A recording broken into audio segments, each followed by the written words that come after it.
¿Sí? Sí, doctor. Buenas noches, doctor. Sí. Buenas noches, ¿cómo estás? Hola, María Fer, ¿cómo estamos? Bueno. Tenemos un avance bastante rápido, les he mencionado, así que lo único que les pido es de que se anoten en un papelito las preguntas para que al final se los pueda resolver, chicos, ¿listo? Lamentablemente este medio no es el más adecuado para mí. ¿Listo? Este medio debería ser para intercambiar dudas, intercambiar experiencias, participar con lecturas de cada uno de ustedes, debería ser multiactivo y no solo escuchar el monólogo de una sola persona. Pero bueno, pues es lo que tenemos y es lo que, si no lo cumplimos, pues perdemos una gestión más, chicos. Bueno, ayer habíamos quedado ya en el diagnóstico, hemos diferenciado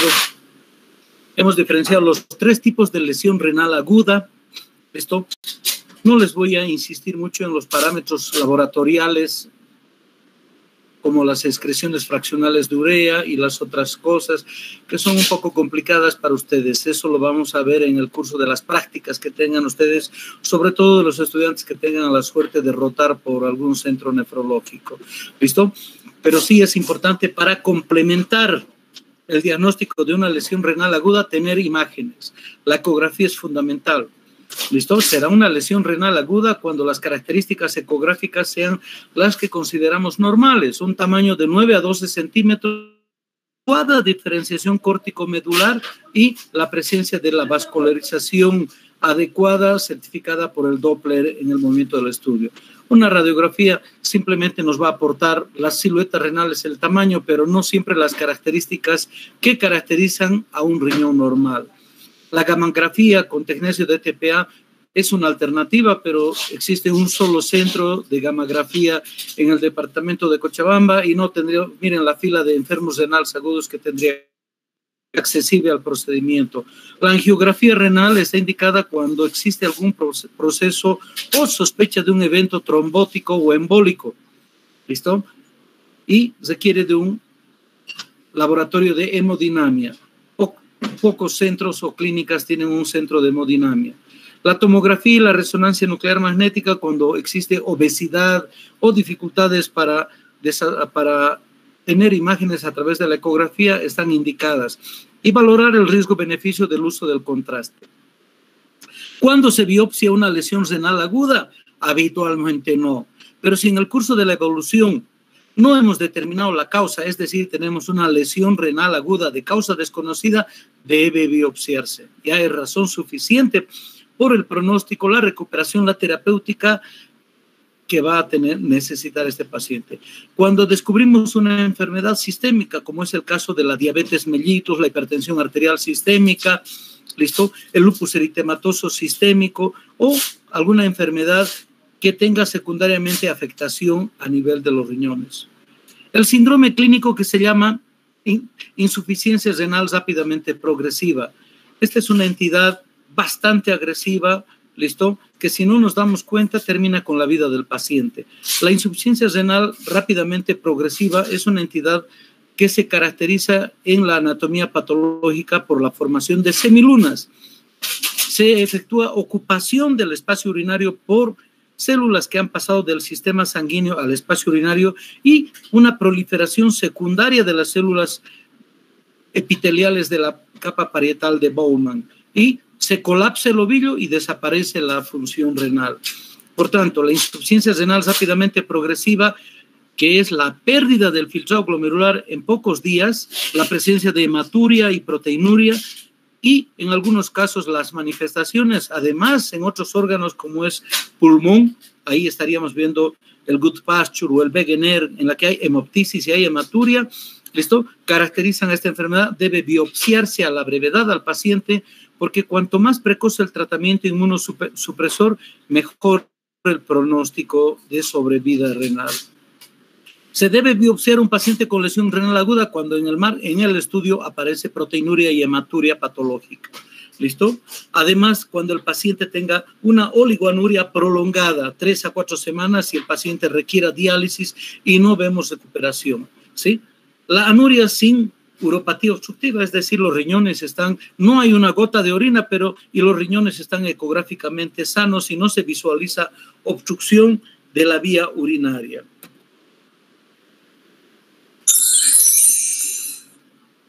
No existe tratamiento de la lesión renal aguda.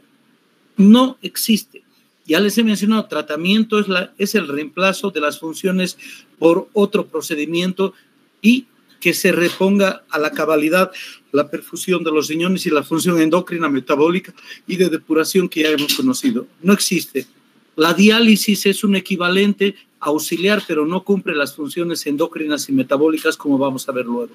Por tanto, el único y la medida más eficaz en la lesión, sobre todo prerrenal, ustedes cuando hablamos de lesión prerrenal deben tener en la cabecita de que no existe muerte celular, solo existen cambios hemodinámicos en el organismo para preservar el filtrado urinario, para preservar la irrigación de órganos nobles, de lo contrario se produce la muerte. Por tanto, el tratamiento de la lesión prerrenal, que como hemos visto en la clasificación de Akin, podemos estar solamente en la fase de riesgo o en la fase de lesión, o lo que es el Akin 1 simplemente, y pasa por alto a la evaluación clínica, porque pensamos que alguien que lo ha atropellado el tren no va a tener lesión renal aguda a veces, o si hemos tenido una cirugía de 4 o 6 horas con hipotensión, no vamos a tener problemas renales, punto. En esos pacientes donde debemos actuar de la forma de prevención. La prevención es la única medida que logra cambiar el curso de la lesión renal aguda. Por tanto, seamos de cualquier especialidad, por más dermatólogo, oftalmólogo, imagenólogo que seamos, y no solo necesariamente el nefrólogo, el cardiólogo, el cirujano cardiovascular, debemos identificar factores de riesgo en nuestros pacientes. Debemos reconocer la comorbilidad. Ya les he mencionado que la lesión renal aguda no es lo mismo en un anciano que en alguien joven, no es lo mismo en un hipertenso que en alguien que no lo es, en un diabético que no lo es.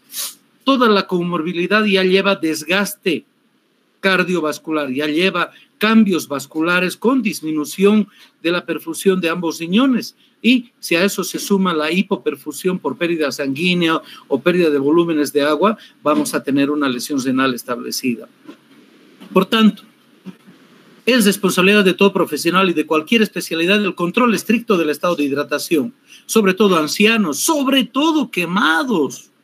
En estos pacientes quemados y en los politraumatizados, las pérdidas insensibles están multiplicadas por 1000 y pasamos por alto con un suerito de 1000 mililitros en 24 horas. ¿Listo? A veces al posoperado no le damos la corrección necesaria, no valoramos el tiempo quirúrgico y las pérdidas insensibles que han habido por un paciente ventilado o a un paciente que se le ha administrado contraste, se le ha procedido a hacer ligadura de la aorta para resolver un problema vascular, clampeo de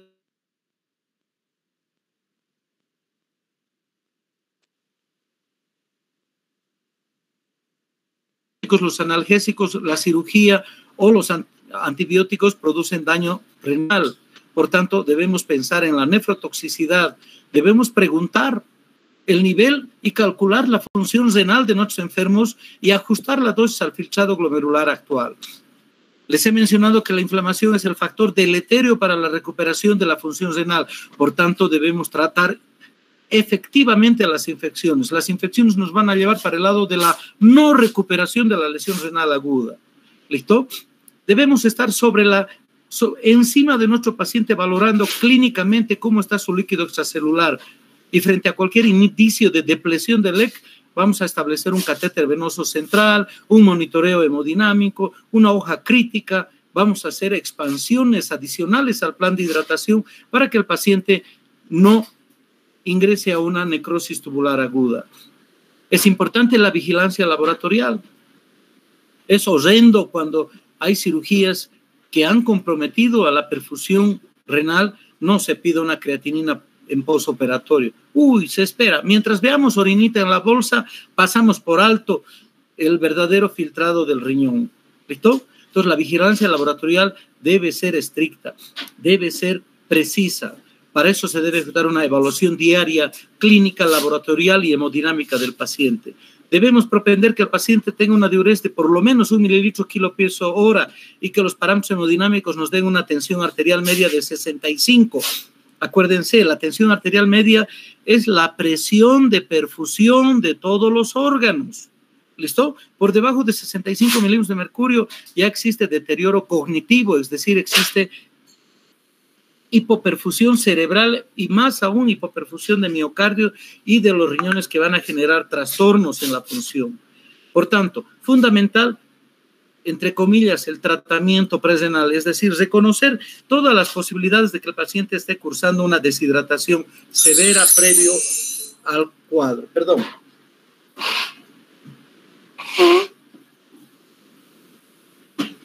Hemos superado la fase presrenal, no nos hemos percatado o hemos sido muy parcos en la reanimación hidroelectrolítica y nuestro paciente ha desarrollado la lesión renal aguda. Por tanto, estamos en la fase de mantenimiento. En la fase de injuria no hemos sido suficientemente efectivos, no hemos sido buenos médicos, en otras palabras, o al paciente lo hemos recibido en una condición clínica ya de irreversibilidad o de lesión renal aguda establecida.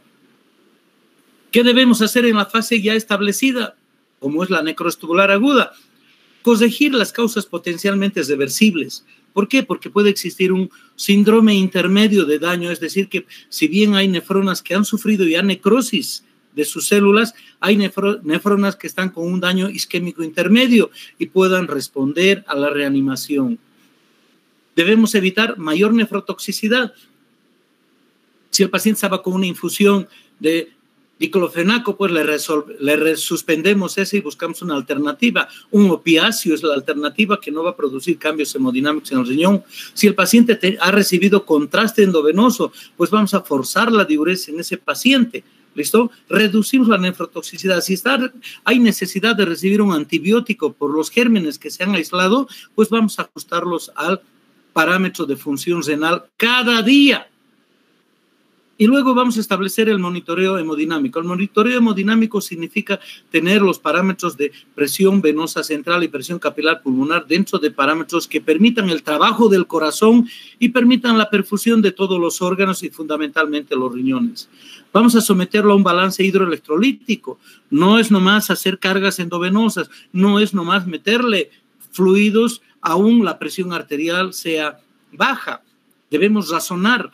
Cuando le hemos pasado 1.000, 2.000 mililitros de soluciones cristaloides al paciente, ya debemos pensar en un catéter venoso central. Si constatamos una PVC bajísima, aún con una expansión de 2, 3 litros, debemos empezar la infusión de inotrópicos, es decir, adrenalina, dopamina, etcétera. Debemos ya pensar en el control de los residuos nitrogenados. Si la función calculada de los riñones está por debajo del 50% y más aún por debajo del 30%, se nos viene el cuadro de uremia. Por tanto, al paciente no lo tenemos que saturar de solutos que necesitan, de solutos que van a repercutir en el funcionamiento cardíaco, respiratorio y van a hacernos que necesitemos una sesión de diálisis adicional. ¿Listo? En el control de residuos nitrogenados, en el estado nutricional del paciente es fundamental evitar la desnutrición o evitar la sobrecarga de productos derivados de las proteínas. Se debe dar el requerimiento basal que necesita cada persona. Las proteínas son fundamentales para responder a cualquier estrés, sea inflamatorio, sea infeccioso, sea tóxico, politraumatizado, quirúrgico, etcétera.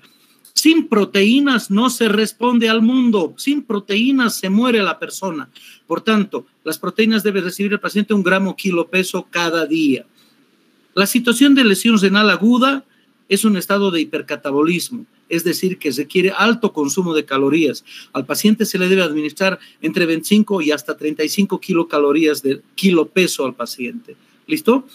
Y cuando detectamos la hipercatabolismo, debemos actuar en niveles y abajos. No debemos esperar y corretear cuando el nivel sea crítico y cuando existan manifestaciones electrocardiográficas.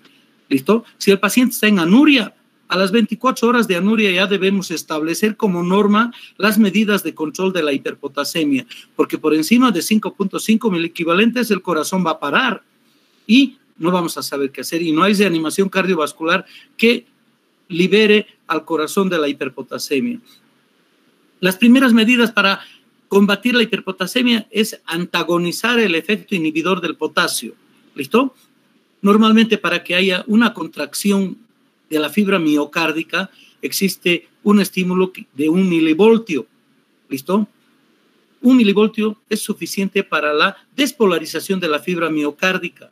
¿Listo? Y si ustedes se acuerdan por sus gráficas de fisiología, el estímulo es vertical, tenemos un descenso, tenemos una meseta que es el periodo refractario relativo de la fibra miocárdica y viene la fase de relajación. ¿Listo? El potasio aumenta ese periodo refractario de la fibra miocárdica y la hace insensible al siguiente estímulo que nace en el nódulo sinusal para la siguiente contracción. Por tanto, hay una resistencia a la contracción, ¿sí? Y el paciente se muere en hiperpotasemia, se muere en fase diastólica. No se contrae más el corazón.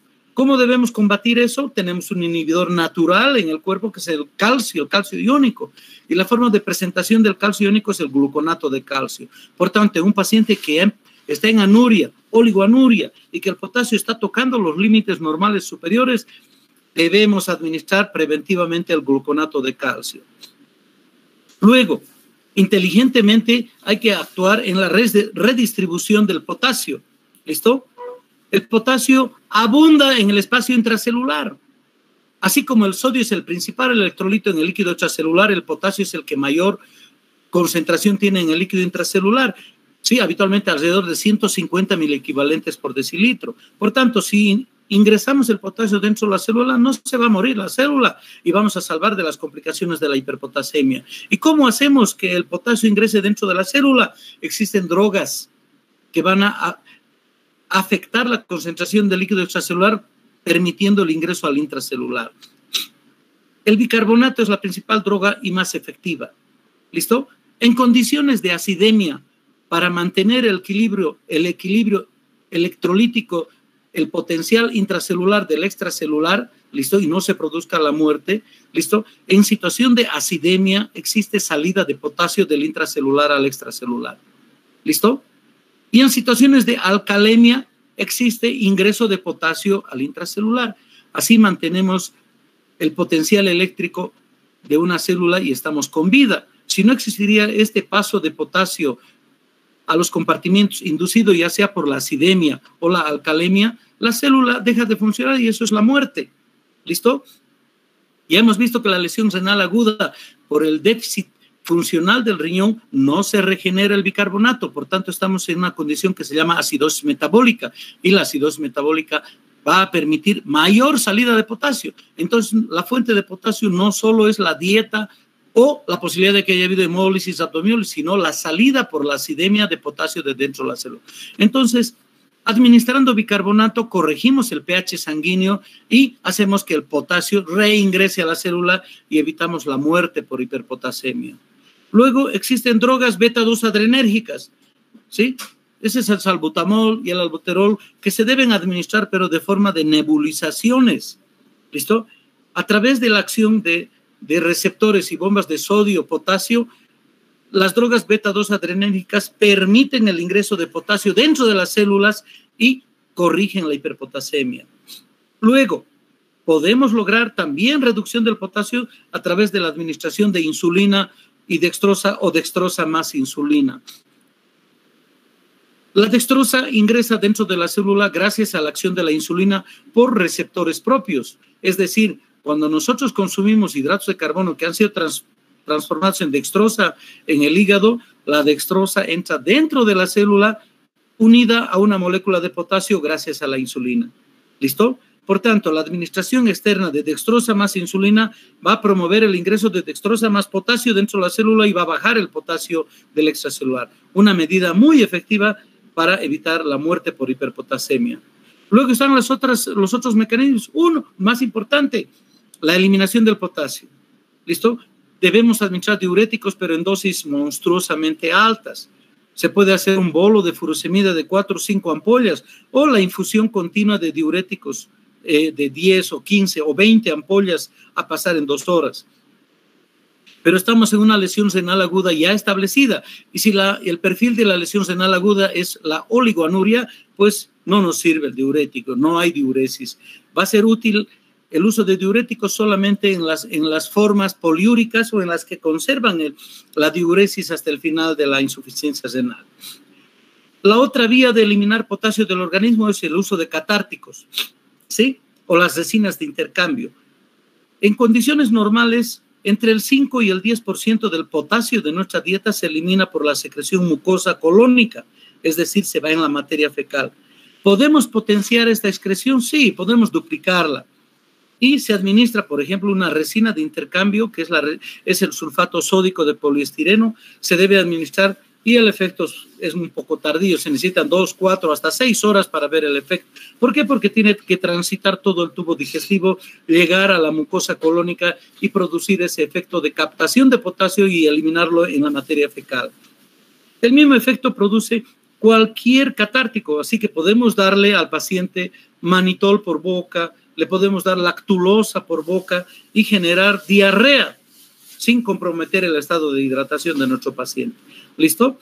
Entonces, debemos tener un uso metódico en conocimiento claro de todos estos efectos para evitar la muerte por hiperpotasemia. Y si todos estos recursos en un lapso de 2 a 4 horas no han movilizado el potasio y estamos con un nivel crítico 5.5, 5.7 y peor, si la hiperpotasemia se acompaña de cambios electrocardiográficos, está indicada la diálisis de nuestro paciente. Esta es una gráfica interesante para que vean en tiempo y el efecto, ¿sí? Fíjense cómo la cabeza de todo esto es el bicarbonato. Al producir alcalemia, vamos a meter el potasio dentro de la célula. ¿Listo? Es el efecto más importante. Las drogas beta-2 adrenérgicas también, ¿listo? El uso del albuterol más bicarbonato todavía duran entre 4 hasta 6 horas. La administración de insulina y dextrosa y bicarbonato, la combinación, todavía son muchísimo más efectivas, ¿no? Pero ustedes tienen que entender que los más efectivos son la insulina, las drogas beta-2 adrenérgicas y el potasio para salvar la vida, ¿no? Esta es una gráfica en la que se ve el tiempo real y de duración del efecto. El gluconato de calcio nos dura media hora a 1 hora.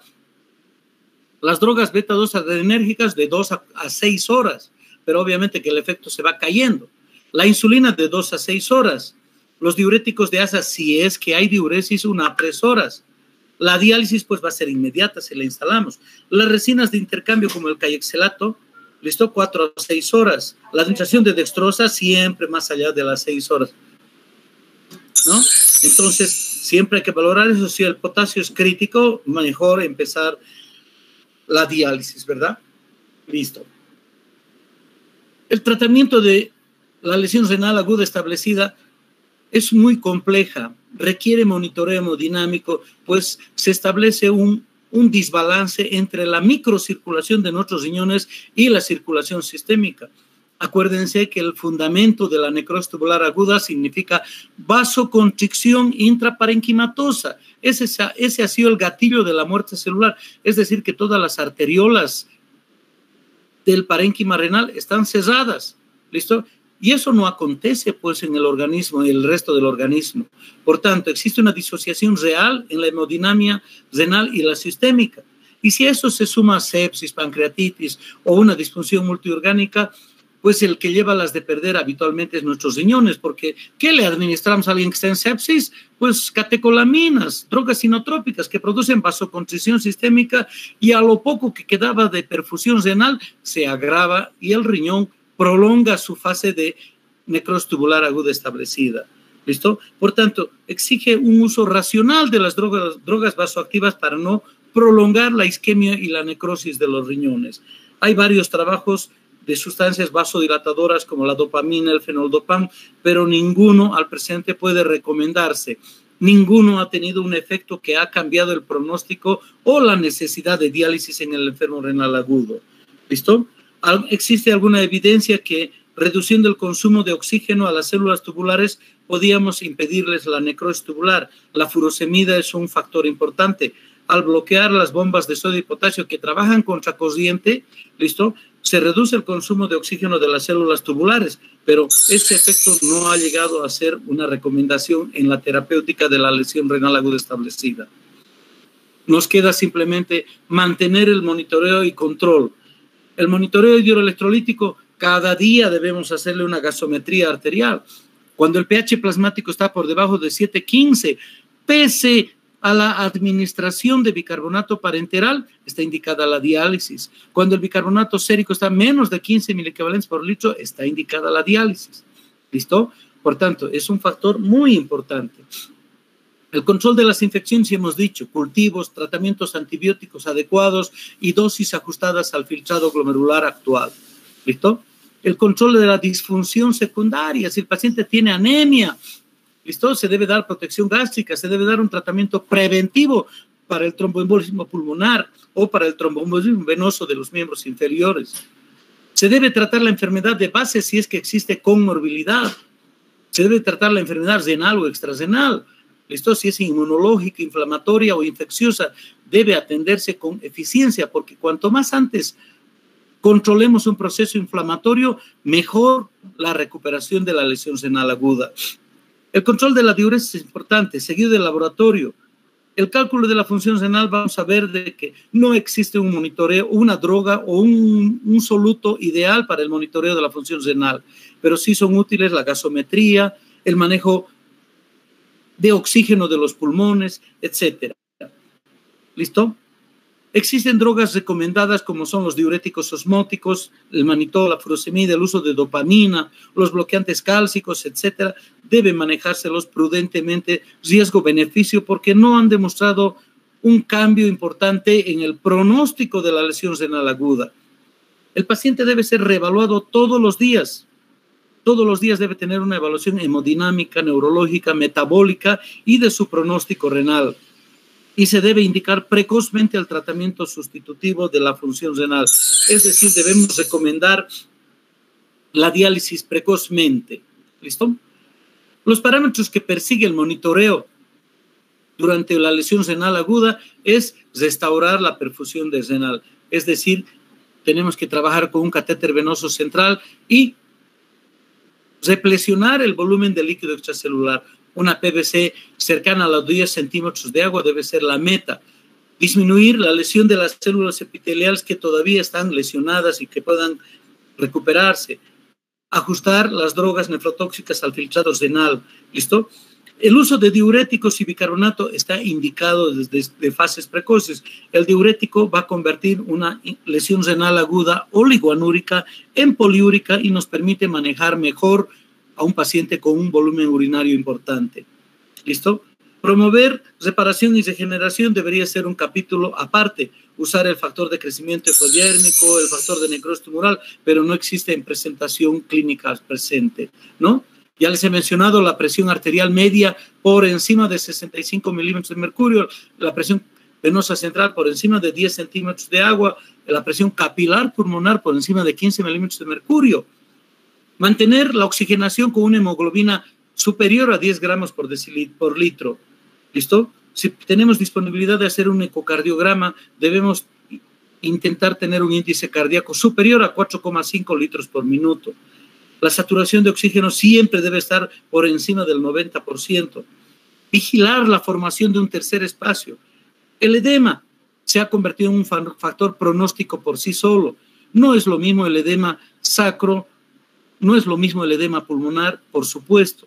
La formación de un tercer espacio afecta el metabolismo celular y la oxigenación celular. Si ya las células están trabajando con un medio intoxicado por nuestros propios venenos, por la uremia, tener edema repercute muchísimo más en la función fundamentalmente miocárdica.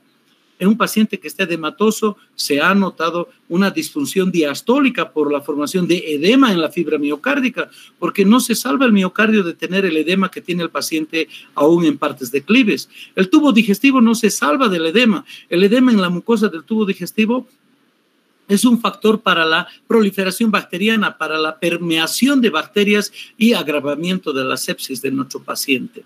Y el punto muchísimo más importante, plantear la nutrición parenteral precoz.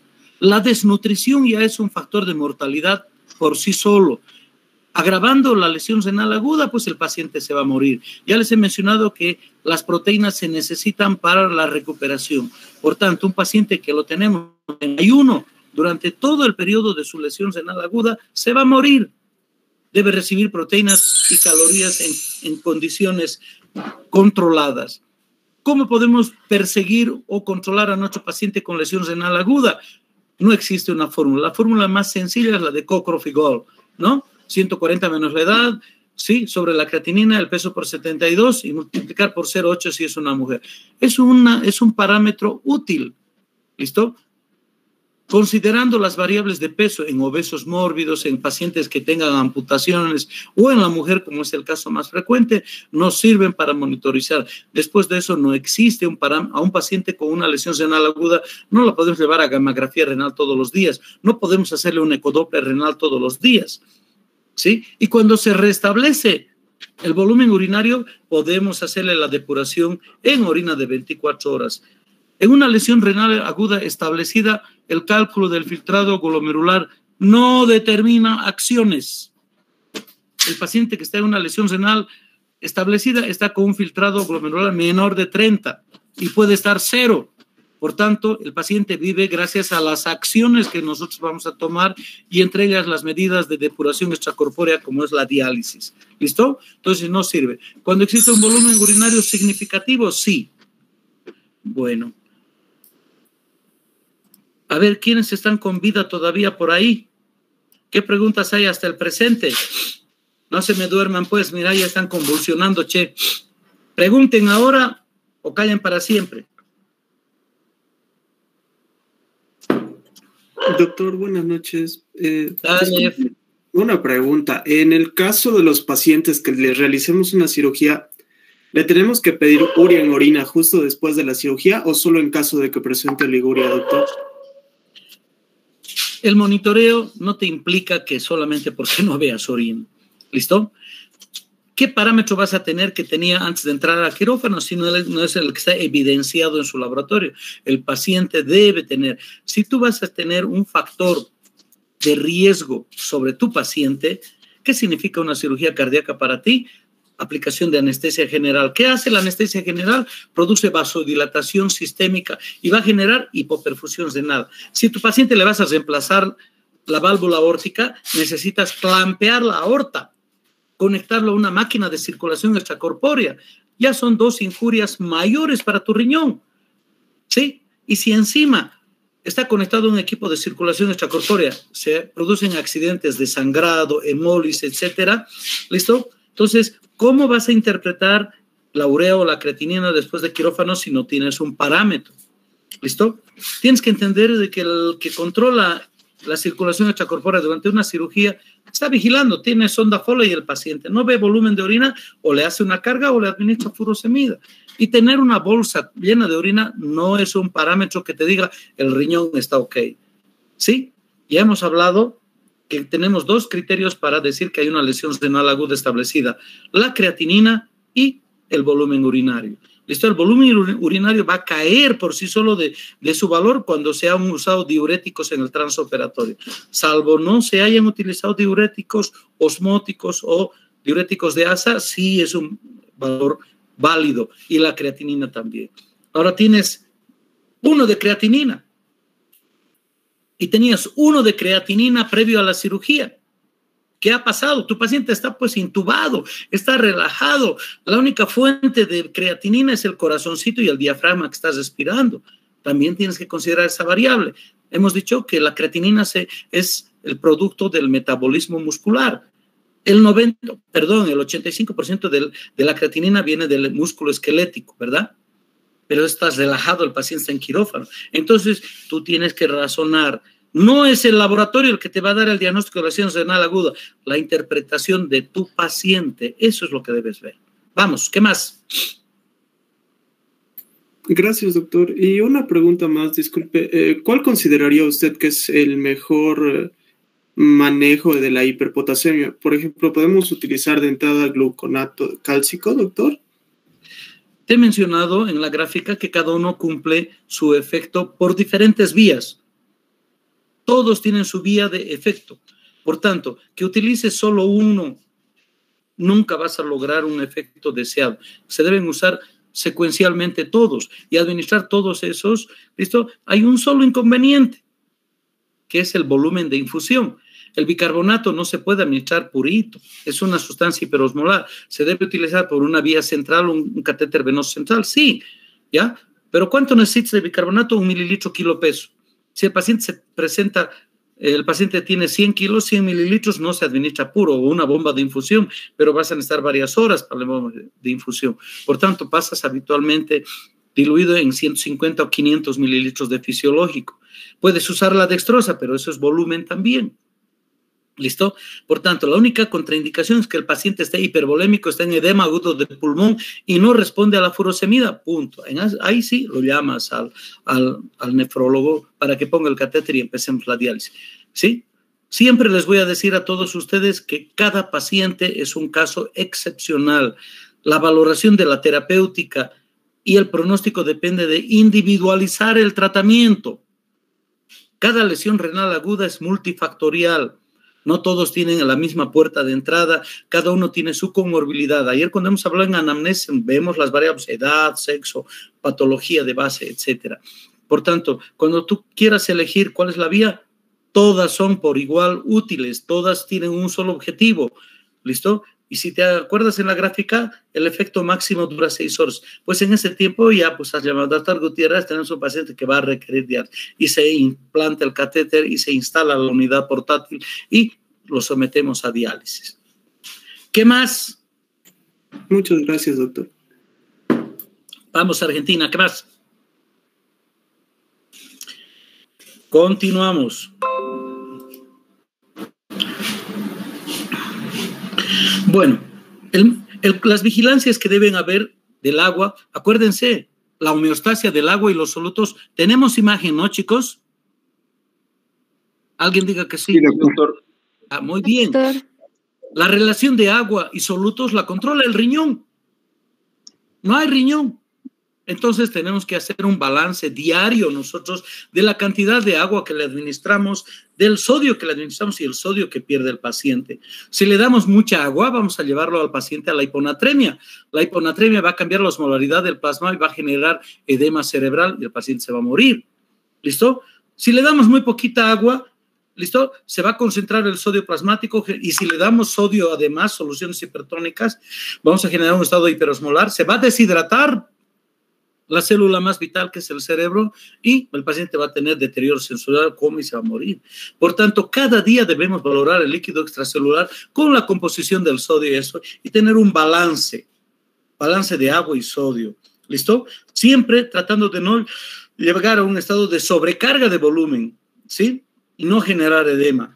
¿Listo? Debemos valorar la necesidad de los diuréticos porque ya les dije, es más fácil manejar una lesión renal aguda con un volumen urinario importante que alguien que tiene oligoanuria. ¿Listo?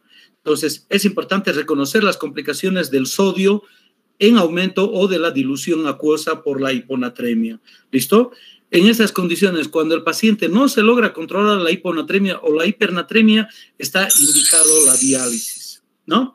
Entonces, el sodio debe estar entre 135 y 145 y no debe existir sobrecarga de volumen a nivel cardiovascular. No debe haber edema, no debe haber hipervolemia. Tampoco el estado de deshidratación. El potasio debe estar entre 3,5 y 4,5 miliequivalentes cada día. Aunque parezca paradójico, si el potasio está por debajo de 3, debe reponerse aún no tengamos una gota de orina en nuestro paciente. ¿Listo? Las complicaciones de una lesión renal aguda son 1,550, ¿sí? Y el paciente se muere. Por eso tiene una mortalidad elevada de más del 50%. ¿Listo? Los puntos a tener en cuenta para ustedes en su formación son hipertensión arterial, edema agudo de pulmón, pulmón urémico, hemorragia digestiva, anemia, diátesis hemorrágica, encefalopatía urémica, depresión de volumen, hipernatremia e hiponatremia. Las dos cosas, porque no hay riñón que las vigile. La acidosis metabólica, la hiperpotasemia, la alcalosis metabólica, pericarditis urémica, desnutrición, infecciones y se nos murió nuestro usos de furosemida, dopamina, porque no han representado un factor que influya. No existe el tratamiento de drogas en la lesión renal aguda establecida. Ninguna ha dado un efecto en el pronóstico de la lesión renal aguda. ¿Listo? Ninguna, ni las drogas vasoactivas ni los diuréticos. ¿Listo? Entonces, mantenemos nuestro monitoreo y, bueno, ya les he mencionado los antibióticos que son los más frecuentes en la intoxicación, en la nefrotoxicidad. Bueno, esto lo vamos a ver más adelante. Bueno, una lesión renal aguda que complica el pronóstico de una cirugía es la que se presenta en el postoperatorio. Y este es el, ¿qué se puede decir? Es la suma de la falta de previsión y de la falta de valoración y la falta de detección de factores de riesgo en nuestros pacientes. Nos emociona la cirugía, nos emociona la laparotomía, pero el paciente ha ingresado con un shock previo, no ha sido reanimado, no se ha constatado diuresis, ha sido politraumatizado. Obviamente le está sangrando la arteria femoral, doctor. Tiene que ir a quirófano, punto. Pero mientras se está corrigiendo la lesión vascular, el paciente debe ser reanimado de la manera generosa, ¿listo? Se debe considerar que el paciente tiene una enfermedad de base y no va a responder como una persona sana, ¿listo? La emoción de una cirugía se empaña cuando el paciente deja de orinar en el postoperatorio y agrava la mortalidad en 40-80% más, ¿listo? ¿Cuándo iniciar la terapia dialítica? ¿Sí? No existe consenso, parece un problema generacional, ¿listo? Nuestros colegas de años anteriores, por no existir unidades de diálisis en todos los centros hospitalarios, es lo último, la muerte.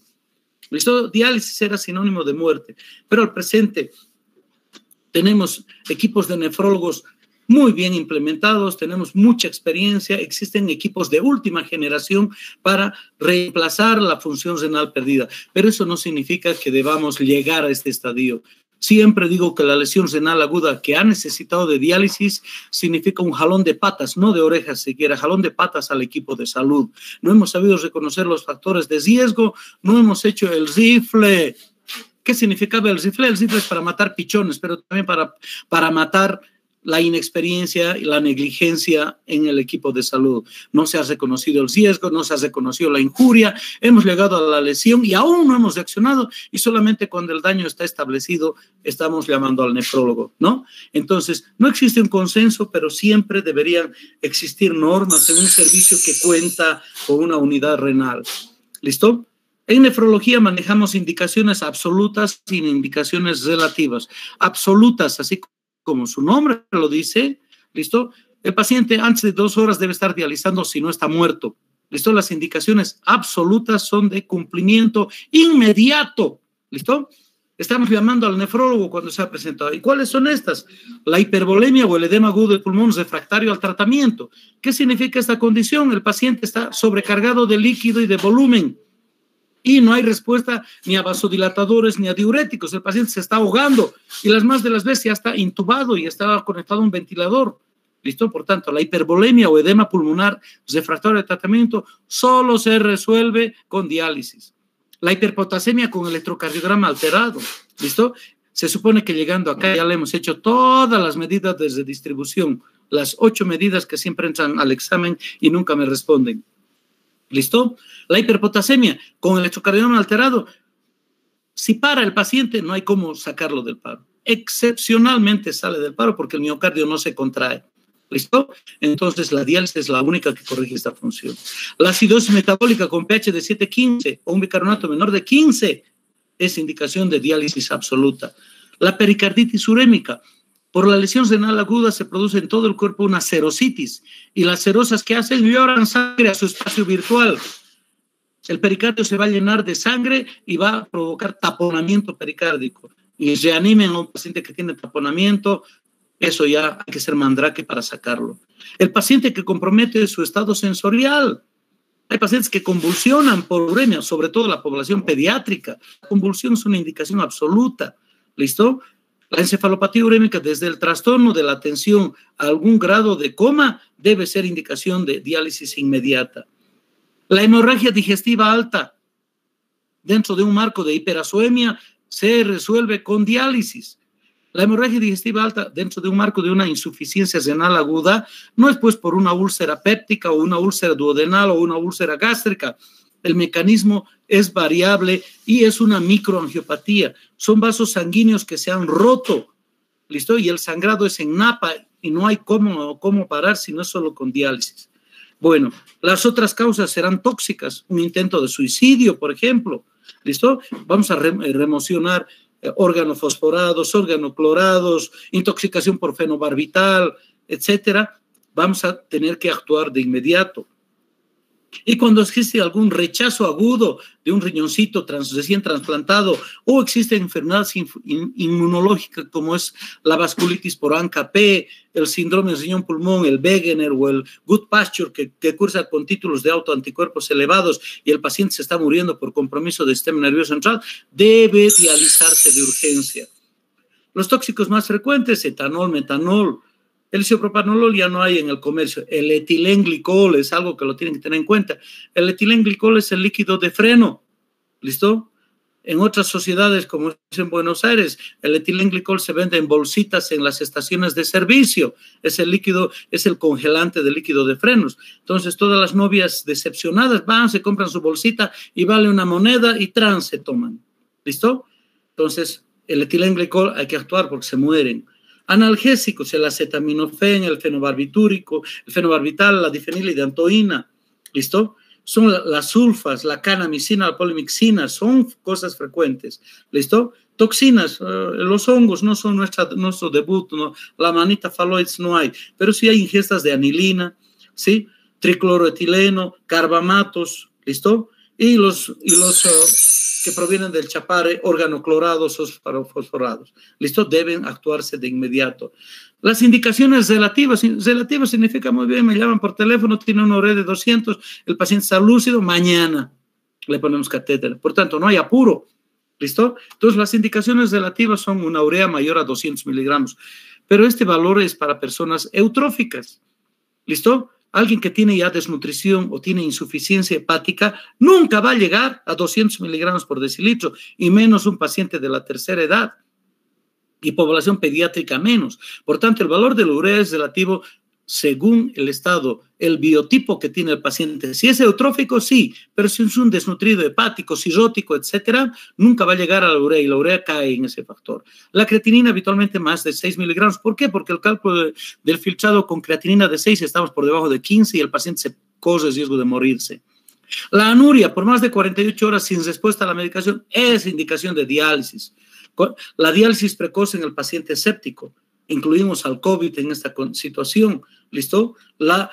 ¿Para qué vamos a agravar a todos los órganos y sistemas si tenemos un recurso que se llama diálisis? ¿Listo?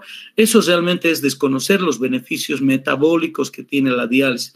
En nuestro medio, al último que llamamos, antes de llamar al sepulturero, es al nefrólogo, ¿sí? Pero el paciente séptico está con un costo monstruosamente alto en las terapias dialíticas y lo llaman cuando el potasio está en 7, la urea está en 500, el paciente hace 5 días que no orinaba y solo se ganan las puteadas del nefrólogo en la unidad de terapia. Habitualmente cuando lo han llamado al nefrólogo no está el médico de guardia, está el residente nomás y hay que pelearse con él, ¿no? Entonces, la sepsis mata, la hemodiálisis no mata. Ese es el concepto que tienen que tener ustedes. Si queremos asegurar la salida de un paciente séptico, apenas disminuye el volumen de diuresia, apenas duplique la creatinina, por favor, démosle más opciones a la vida y no a la muerte. La diálisis en el paciente séptico debe ser precozmente indicada y existen terapias muy beneficiosas para el paciente séptico. La hiponatremia, la hiperuricemia, el fósforo por encima de 10 miligramos, la hipercalcemia por encima de 15 miligramos, la desnutrición severa, fundamental, la calidad de vida. Si el paciente está con anasarca, ¿listo? Pues inmediatamente, ¿listo? Hay que indicar la diálisis a nuestro paciente. ¿Qué hace esta bendita diálisis? ¿Listo?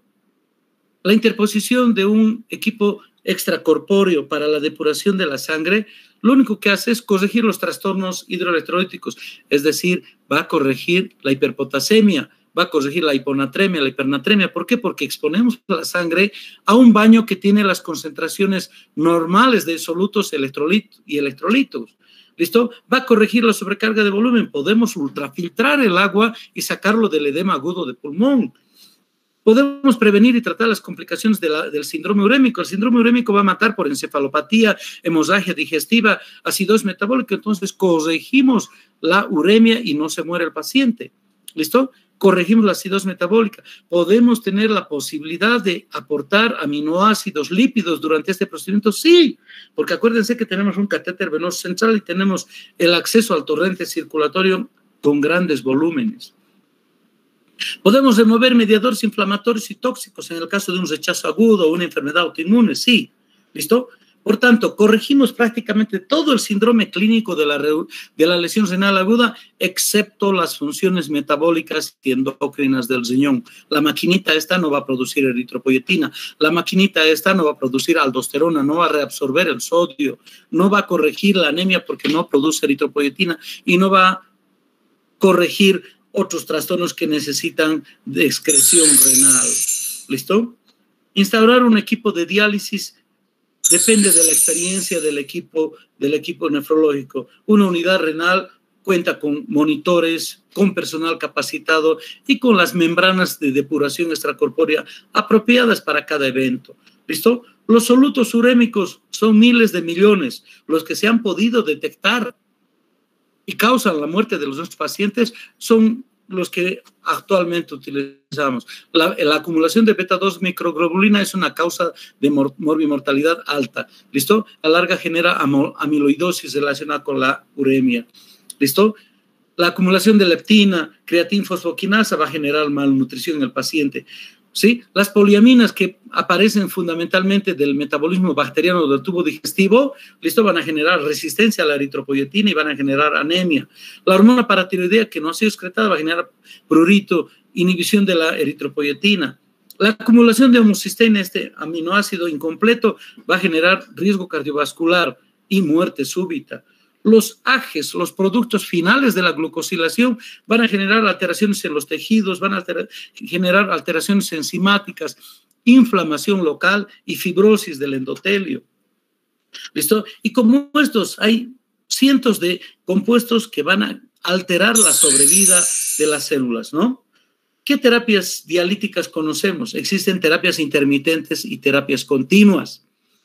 Las terapias intermitentes son las que hoy lo dializamos por cuántas horas, después lo dejamos descansar mañana, todos los días, pero nunca está continuo. El equipo se desconecta, ¿listo? A eso se refiere intermitencia. Dializa todos los días, pero no dializa las 24 horas, ¿no? Lo ideal es que un equipo funcione como nuestros riñones, 24 horas al día, 7 días a la semana, 30 días al mes, y eso se llaman terapias continuas. ¿Se pueden hacer esas terapias? Sí, se llaman hemodiafiltración continua, ¿listo? La diálisis peritoneal es una terapia continua, ¿listo? Entonces, las terapias intermitentes las hacemos diarias o interdiarias, ¿listo? Y tienen sus ventajas y desventajas. En cambio, las terapias continuas, la hemodiafiltración o la hemodiálisis convencional continua, su única limitante son el costo económico. Pueden hacérselas. A la diálisis peritoneal no les menciono acá porque no tenemos los materiales suficientes para actuar con la diálisis peritoneal. ¿Listo? ¿Cuál de los tratamientos sustitutivos es mejor? Los 3 bien efectuados son lo mejor que podemos dar a nuestros pacientes. La diálisis peritoneal no la recomendamos porque no hay los sistemas Vivac, como les voy a mencionar luego. La hemodiálisis convencional bien efectuada es la mejor. Las terapias lentes continuas necesitamos equipos de hemodiafiltración. ¿Listo? Nuestra unidad acá cuenta con eso, pero no todos. El sistema público no cuenta. Pero frente a todo eso, se debe personalizar la indicación. ¿Listo? No podemos hacer diálisis peritoneal a alguien que le han abierto la panza o tiene un bypass aortofemoral, qué sé yo, o tiene peritonitis. Por tanto, hay que buscar un acceso venoso central para hacer hemodiálisis o conectar a un equipo de circulación extracorpórea, ¿no? Y si no tenemos una unidad renal, es peligroso. ¿Listo? Bueno, para hacer hemodiálisis necesitamos colocar un catéter en los vasos más gruesos del cuello y acceder a la vena cava superior. ¿Listo? Entonces necesitamos un catéter. Este es un catéter transitorio, ¿listo? Y esta es la radiografía de control. Fíjense, la punta del catéter está en la vena cava superior, ¿listo? Es un catéter que tiene 2 compartimentos en su interior, por eso se llama catéter bilumen, ¿listo? Uno por convención se llama arterial, ¿listo? Y el otro por convención se llama venosa. El catéter que se llama la línea arterial recoge la sangre del retorno venoso sistémico y lo lleva y lo conecta a la máquina y lo va a conectar con el filtro de depuración. ¿Listo? Y luego de la depuración lo devolvemos por la rama venosa y este está más cercano a la aurícula derecha para la redistribución hacia el sistema sanguíneo. ¿Listo? Lo crítico que es un paciente, fíjense, esta imagen es para que tengan en cuenta que la lesión renal no solo afecta a adultos, afecta a niños también. ¿Listo? Estos son catéteres transitorios que han sido colocados de emergencia para salvar la vida a nuestros enfermos. ¿Listo? Una terapia intermitente versus una continua. Las terapias continuas remedian a la función de los riñones normales, por tanto van a ser mejor aceptados. Lo que nos limita simplemente es el costo económico. Las terapias continuas tienen mejor tolerancia, tienen mejor pronóstico y la lesión renal acontece en tiempo más breve. ¿Listo? Acuérdense que la hemodiálisis convencional simplemente saca solutos pequeños. En cambio, la hemodiafiltración saca solutos más grandes, ¿no? Entonces, la depuración de solutos pequeños entre 0 y 500 daltons de peso molecular es para la convencional, y las moléculas medias, que son restos de proteínas, de hormonas, de mediadores inflamatorios, etcétera, que tienen parte en la fisiopatología de la uremia y de la muerte del paciente, son solo depuradas por las técnicas de hemodiafiltración. ¿Listo? Esta es una lista de trabajos de investigación que caracterizan a la diálisis, ¿no? El principal principio que caracteriza a la hemodiálisis es la difusión. ¿Listo? Cada día ustedes en su desayuno están frente a un fenómeno físico que a veces ni lo analizan siquiera. En su tacita, ¿listo? Ponen azúcar, ponen cafecito y le ponen el agua. Cuando está diluido el cafecito, ¿ustedes pueden distinguir a los componentes que tenía? No, ¿verdad? ¿Por qué? Porque gracias al movimiento cinético que tienen todos los solutos diluidos en el agua, se han distribuido de manera homogénea. Ese proceso se llama difusión. Y si la difusión la hacemos a través de una membrana semipermeable en la que el poro es conocido, van a pasar pues los solutos de menor tamaño al poro y van a pasar al compartimiento que no tenía este soluto. ¿Listo? Por tanto, esa es la difusión a través de una membrana semipermeable y es el principio de la depuración de la hemodiálisis. En el lado izquierdo de su imagen estará el plasma cargado de solutos. Acá habrá potasio, habrá ácidos orgánicos, habrá sodio elevado, exceso de agua, etcétera. Y la membrana semipermeable es el filtro de hemodiálisis o es la membrana peritoneal en el caso de que utilicemos la diálisis peritoneal como necesidad de depuración. ¿Listo?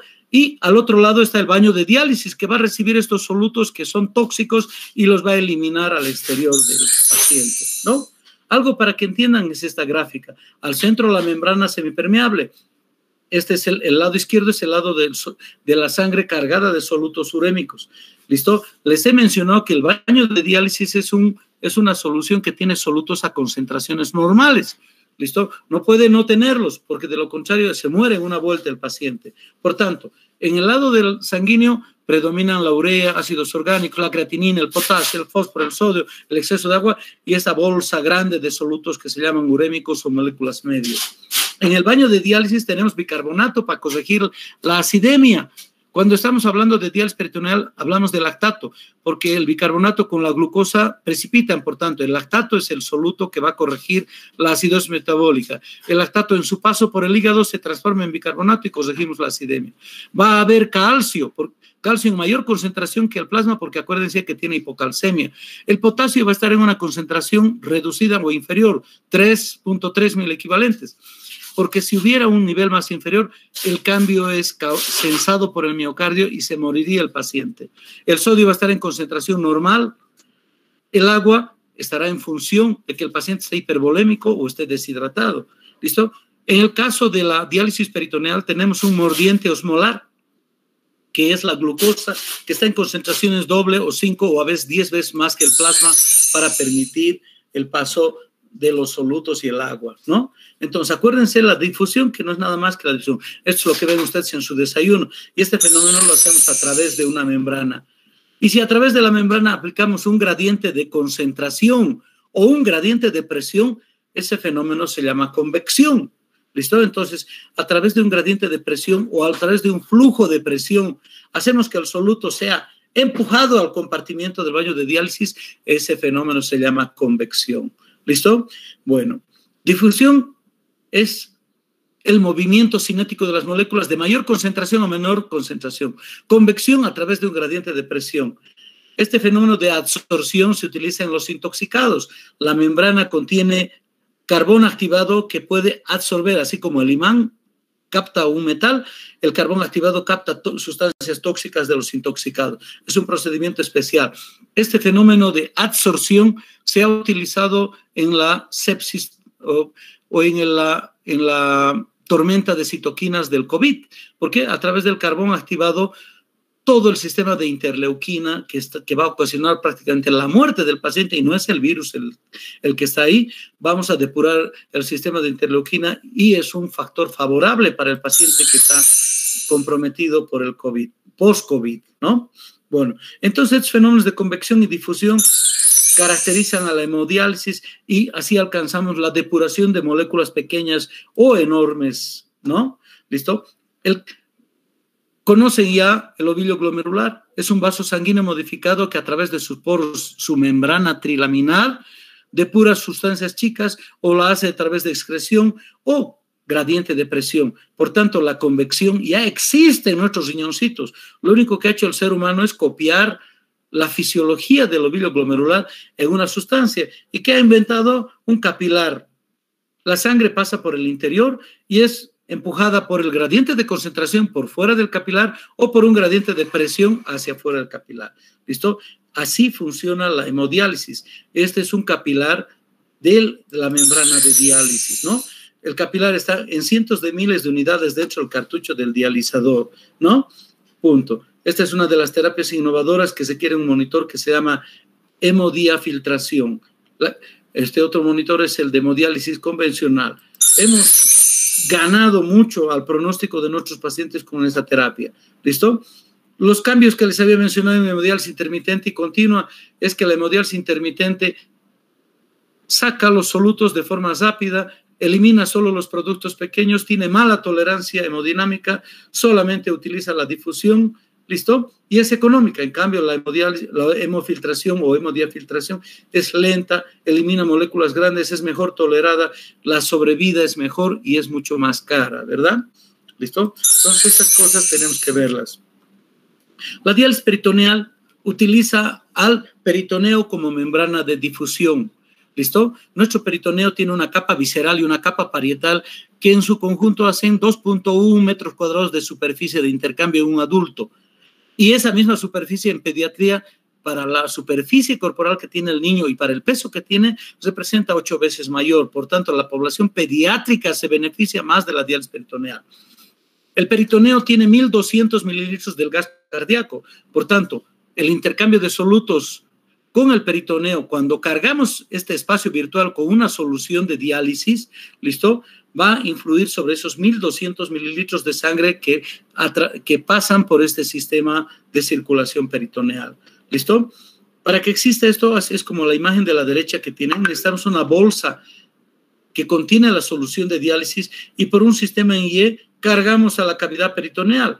El peritoneo en condiciones normales en un adulto puede contener hasta 2 a 4 litros de manera aguda sin comprometer la respiración. ¿Listo?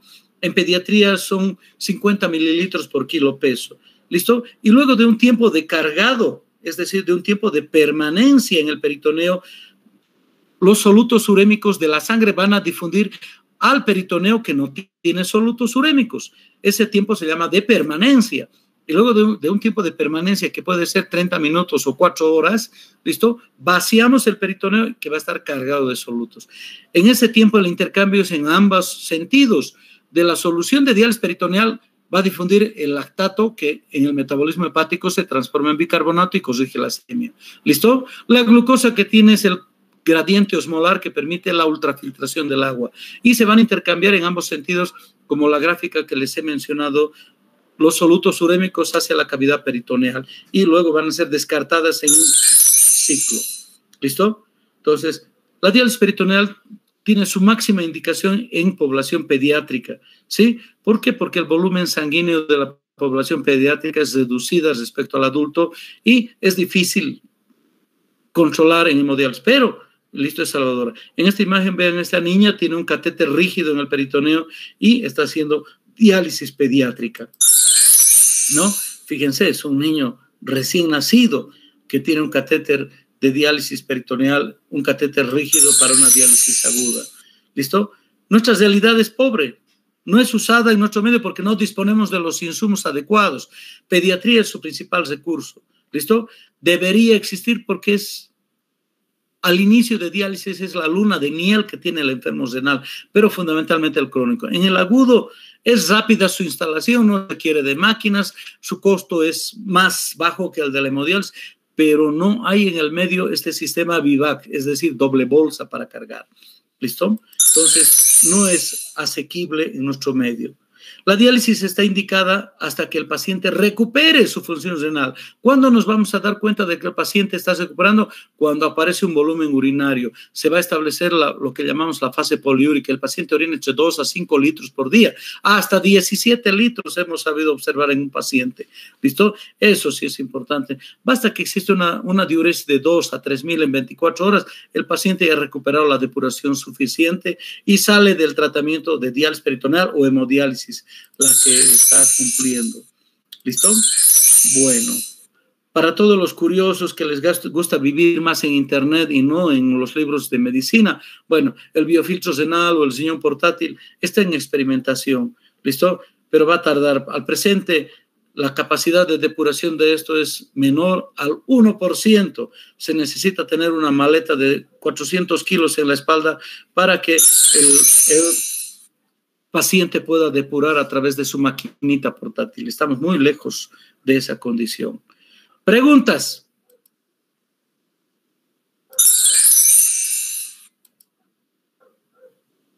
Vamos. Doctor, una pregunta. Dale. Y acerca de la diálisis peritoneal, ¿qué tipos existirían? Perdón. Acerca de la diálisis peritoneal, ¿qué tipos existirían? La diálisis peritoneal es única. ¿Listo? Bueno, si tú te refieres a la forma en la que realizan, es manual y la otra es automatizada. Los tipos de diálisis peritoneal son la aplicación para el enfermo renal crónico. ¿Listo? Entonces, la diálisis peritoneal continua ambulatoria que hace un paciente lejos de una unidad hospitalaria, el paciente se hace 4 a 6 cambios al día y durante la noche puede conectarse a una máquina que se llama cicladora. ¿Listo? Eso es para el paciente crónico. Estamos en la lesión renal aguda. En la lesión renal aguda, los cambios, los ciclos, es una diálisis peritoneal continua, controlada, manual por el nefrólogo en la cabecera o el personal de diálisis peritoneal. No existe variabilidad porque la membrana de intercambio es una sola, se llama peritoneo. Ahora, respecto a las soluciones, podría ser, se utilizan soluciones isotónicas o hipertónicas y eso está indicado en función del LEC que tiene el paciente. El paciente está normohidratado y al paciente simplemente hay que usar soluciones isotónicas. Si el paciente está hipervolémico, está en edema agudo de pulmón, sí debemos usar soluciones hipertónicas. Bueno. Sí, doctor. Gracias, doctor. ¿Qué más? Pescados.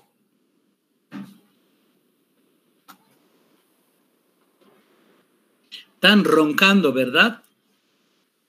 Bueno, mañana adelante en su lectura de enfermedad renal crónica.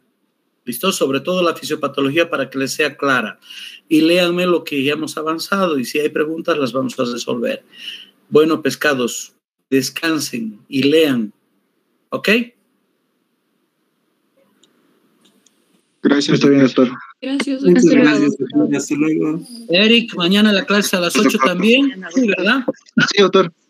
Muy bien, mañana a las 8. Cambio y fuera, que descansen. Hasta mañana.